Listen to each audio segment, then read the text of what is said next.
Mahkamah Seksyen Petaling Jaya memerintahkan penyanyi nasyid dan komposer Yassin Sulaiman dirujuk ke Hospital Bahagia Ulu Kinta, Perak untuk diperiksa tahap kesihatan mentalnya. Hakim Nik Nasimah, Nik Muhammad membuat perintah itu selepas membenarkan permohonan peguam belanya Arif Azami Hussein mengikut Seksyen 342 Kanun Acara Jenayah. Ketika prosiding sebutan kes itu, Arif Azami memberitahu mahkamah bahawa terdapat asas yang kuat untuk kesihatan mental penyanyi berusia 48 tahun itu diperiksa oleh pakar psikiatrik.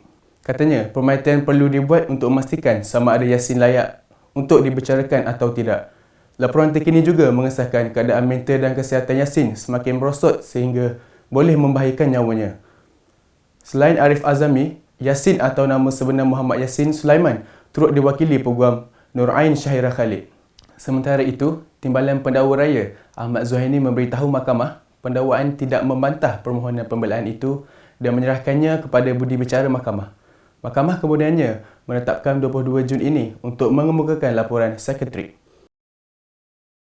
Bangunan pusat kegiatan ko-kurikulum yang baru memberi manfaat besar kepada pelajar dan kaki tangan Universiti Utara Malaysia (UUM) di samping merealisasikan objektif Kementerian Pendidikan Tinggi untuk melahirkan mahasiswa yang cemerlang dan holistik. Naib Kansellor Prof. Dr. Muhammad Fuad Sa'dan berkata, kerajaan sentiasa mengambil inisiatif bagi memastikan perkhidmatan dan fasiliti sektor pendidikan berada di tahap yang baik. Justru, penyediaan prasarana dalam bentuk fizikal menjadi salah satu keutamaan. Di bawah rancangan Malaysia ke-10, UUM menerima peruntukan sebanyak bernilai RM9 juta bagi projek pembinaan bangunan pusat kegiatan ko-kurikulum ini.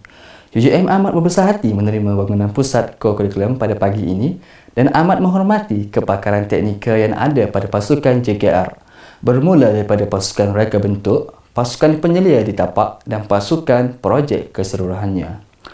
Beliau merakamkan setinggi-tinggi penghargaan kepada Jabatan Kerja Raya JKR, Ibu Pejabat dan JKR Daerah Kubang Pasu sebagai agensi pelaksana projek ini dan pihak kontraktor Innocorporate Sendirian Berhad, semua nominated subkontraktor NSC dan Jabatan Pembangunan dan Penyelenggaraan JPP UUM dalam menjayakan projek ini.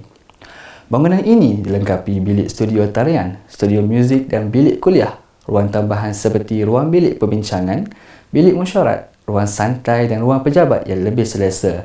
Di samping, kemudahan lift bagi memudahkan pergerakan pelajar kelainan upaya OKU.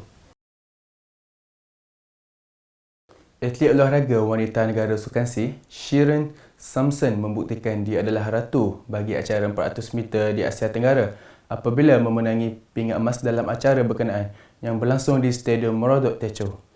Shirin yang diletakkan sebagai harapan untuk membawa pulang emas dalam sukan olahraga membuktikan dia sukar digugat apabila menjadi individu pertama tiba di garisan penamat dengan catatan masa 52.56 saat. Kejayaan itu cukup untuk menupaskan pesaing terdekat dari Vietnam, Nguyen Thi Wen di tempat kedua yang mencatat 53.27 saat. Manakala rakan senegara Nguyen Thi Hang melengkapkan pentas podium di tempat ketiga pada 53.84 saat.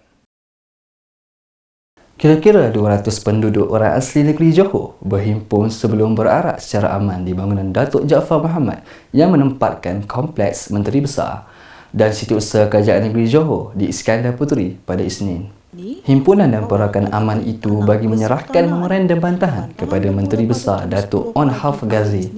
Ia selepas masyarakat orang asli negeri itu sebulat suara memutuskan membantah serta tidak bersetuju mengenai cadangan Kerajaan Negeri Johor untuk mengklasifikasikan semula enactment tanah itu kepada tanah kesultanan seperti yang dicadangkan oleh Sultan Johor, Sultan Ibrahim Iskandar.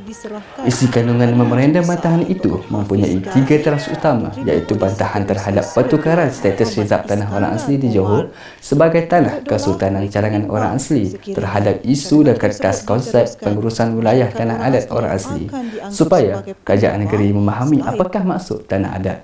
Beliau berkata demikian selepas menyerahkan memorandum bantahan itu kepada Setiausaha Sulit Menteri Besar Muhammad Iskandar Omar.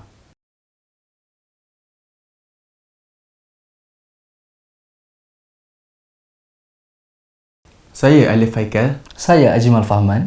Anda menyaksikan kami di Bulletin UUM Today. Terima kasih.